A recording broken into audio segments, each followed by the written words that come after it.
ای مقیم دل که امشب شمع این کاشانه ای، میهمانت کی توان خواندن که صاحب خانه ای.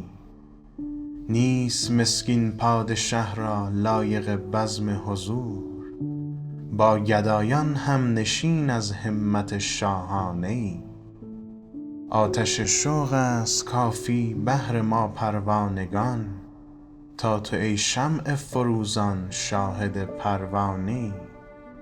کشور دل را نه تنها شاهی و ماهی به حسن، در جهان خورشیدوش تابان به هر کاشانه ای.